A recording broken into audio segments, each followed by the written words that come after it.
আপনি কি কোনোদিন প্লেনে চড়েছেন?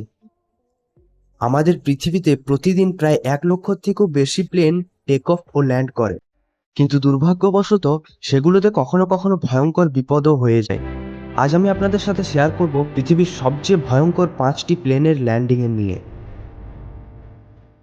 যেগুলি শোনার পর প্লেনে চাপার আগে আপনি একবার না একবার ভাববেনই। আর তার আগে আপনি যদি রহস্য জগতে প্রথমবার এসে থাকেন তাহলে সাবস্ক্রাইব করে বেল আইকন প্রেস করুন, আর ভিডিওটি ভালো লাগলে একটা লাইকের অনুরোধ রইল। And now let's begin.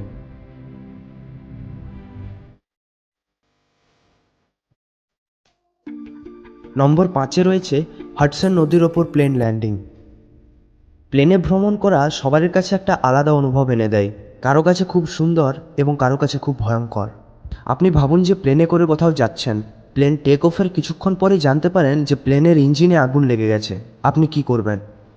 এটাও ওরকমই একটা সত্য ঘটনা যেটা মানুষ ভুলেও কল্পনা করতে পারবে না, কিন্তু এই কল্পনাটা নিউ ইয়র্ক সিয়াটেল ফ্লাইটের প্যাসেঞ্জারদের সত্যি হয়ে দাঁড়ায়। এয়ারবাস A320 নামক প্লেনের মডেলটিতে টেক অফের কিছুক্ষণ পরেই পাখির একটা দলের সাথে ধাক্কা মারে এবং ইঞ্জিনে আগুন লেগে যায়। এই পাখিগুলি ইঞ্জিনের সাথে ধাক্কা খেয়ে আগুন লেগে যায়। প্লেনের যাত্রীরা কিছুক্ষণ পরেই জানতে পারে যে প্লেনে আগুন লেগে গেছে। প্লেনের পাইলট তখনই ভেবে দেখলেন যদি প্লেনটিকে না নামানো হয় তাহলে প্লেনের সব যাত্রীরাই মারা যাবে, তবে প্লেনটিকে ঘুরিয়ে ফিরে যাওয়ার মতো তাদের কাছে সময় ছিল না। তাই পাইলটদের টিম প্লেনটিকে হডসন নদীতে নামানোর সিদ্ধান্ত নিলেন। প্লেনটি খুবই ভয়ানকভাবে পড়ল হডসন নদীর ওপর এবং লাইফগার্ডস এসে তাদেরকে বাঁচিয়ে নেয়। তবে পাইলটদের এই কঠোর সিদ্ধান্তে 6 জন ক্রু মেম্বার এবং 150 জন যাত্রীদের জীবন বেঁচে যায়। নম্বর 4-এ রয়েছে ব্লাইন্ড প্লেন ল্যান্ডিং। আমরা সকলে জানি যে প্লেনের সমস্ত দায়ভার পাইলটের ওপর থাকে এবং কঠিন সময়ে তাদেরকেই প্লেনটিকে সেফলিভাবে ল্যান্ডিং করাতে হয়। একটা ইউক্রেনিয়ান পাইলট যা তুর্কিশ কোম্পানির জাহাজ উড়াচ্ছিল, সে ভাঙা ককপিট ও কাঁচে যেটাতে কিছুই দেখতে পাওয়া যাচ্ছিল না সেটাতেও সে প্লেনকে সেফলিভাবে ল্যান্ডিং করিয়েছিল। ওই ঘটনাটিতে প্লেনের পাইলট প্লেনের 6 জন ক্রু মেম্বার এবং 120 জন যাত্রীদের জীবন বাঁচায়। প্লেনটি চালাচ্ছিলেন পাইলট আলেকজান্ডার ওকোপো। প্লেনটি যখন মাটির থেকে 1220 মিটার উঁচুতে পৌঁছে যায় তখন ওয়েদার খারাপের জন্য সামনের ককপিট এবং জানলাগুলো ভেঙে যায়। কাঁচগুলোতে ক্র্যাক হয়ে যাওয়ার জন্য পাইলট কিছুই দেখতে পাচ্ছিল না। সেই জন্য পাইলট ফিরে যাওয়ার সিদ্ধান্ত নেয়। ওই ভাঙা কাচের ছোট ছোট ছিদ্র দিয়ে যেটুকু দেখা যাচ্ছিল সেটাতেই পাইলট প্লেনটিকে সেফ ল্যান্ডিং করে দেয়। নম্বর 3-এ রয়েছে স্মোক ক্লাউড। বোয়িং 747 নামক এই জাহাজটি লন্ডন থেকে অকল্যান্ড নিউজিল্যান্ডে স্ল্যাম্বিসে যাচ্ছিল, যা 3টে স্টপেজে থেমে থেমে নিউজিল্যান্ড যাচ্ছিল। যে স্টপেজগুলি ছিল ভারত, মালয়েশিয়া এবং অস্ট্রেলিয়া। মালয়েশিয়ার থেকে টেক অফ করার কিছুক্ষণ পরেই যাত্রীরা বুঝতে পারে যে কোনো কিছু একটা ভয়ঙ্কর হতে চলেছে, কেননা প্লেনের ভেতরটা ধুঁয়োতে ভরে গেছিল। পাইলটরা প্লেনের সামনে কিছুই দেখতে পাচ্ছিল না।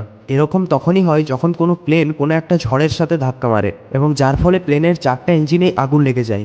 মৃত্যুর অপেক্ষা করতে থাকা প্যাসেঞ্জাররা পাইলটের দ্বারা কিছুক্ষণ পরেই জানতে পারে যে আগুন লাগা অবস্থাতেও প্লেনটির একটা ইঞ্জিন কাজ করছে এবং প্লেনটি রিটার্ন যাওয়ার সিদ্ধান্ত নেয়। পরে আস্তে আস্তে সব ইঞ্জিনগুলোর আগুন নিভে যায় এবং আবার সবগুলো কাজ করতে শুরু করে। অবশ্য প্লেনটি শেষে ঠিকঠাক ইন্দোনেশিয়াতে নেমে যায়। পরে জানা যায় যে একটা আগ্নেয়গিরির মুখে বিস্ফোট হয়েছিল এবং সেটির ধোঁয়া এবং ছাই আকাশে মিশে গেছিল, আর প্লেনটি তখন সেই জায়গাটি দিয়েই পার হচ্ছিল, তাই প্লেনের ইঞ্জিনে আগুন লেগে যায়। নম্বর 2-এ রয়েছে রুফলেস ল্যান্ডিং। বোয়িং 737 নামক এই প্লেনটি প্যারিস থেকে হনুলুলু নামক এক 35 মিনিটের যাত্রায় যাচ্ছিল। এই ছোট যাত্রাটিতেই প্যাসেঞ্জারদের সাথে এমনই ঘটনা ঘটে যা তারা আর কোনোদিন অনুভব করতে চাইবে না। টেক অফের 23 মিনিটের মধ্যেই প্লেনটি 7300 মিটার উচ্চতায় পৌঁছে গেছিল। সেখানের বায়ুচাপ এতই কমে যায় যে যাত্রীদের ওপরের প্লেনের ছাদটি উড়ে যায়।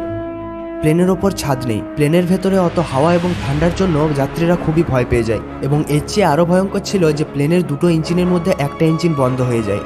প্লেনটি 3000 মিটার উচ্চতায় পৌঁছাতেই প্যাসেঞ্জারদের 310 কিলোমিটার প্রতি ঘন্টা হাওয়ার সাথে লড়াই করতে হচ্ছিল। তবে অবশেষে প্লেনটির সব যাত্রীদের নিয়ে ল্যান্ডিং করাটা সফল হয়। এটাকে বলা হয় পৃথিবীর সবচেয়ে ভয়ঙ্কর প্লেন অ্যাক্সিডেন্ট। এবং নম্বর 1-এ রয়েছে ল্যান্ডিং অন বিচ।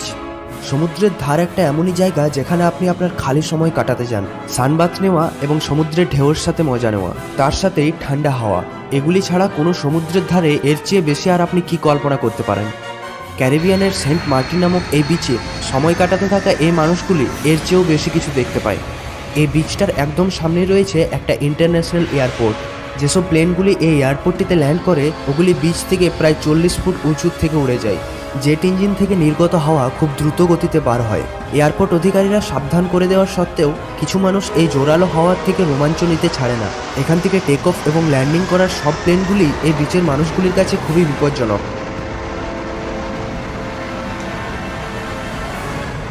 আজ অবধি এতটাই রইল।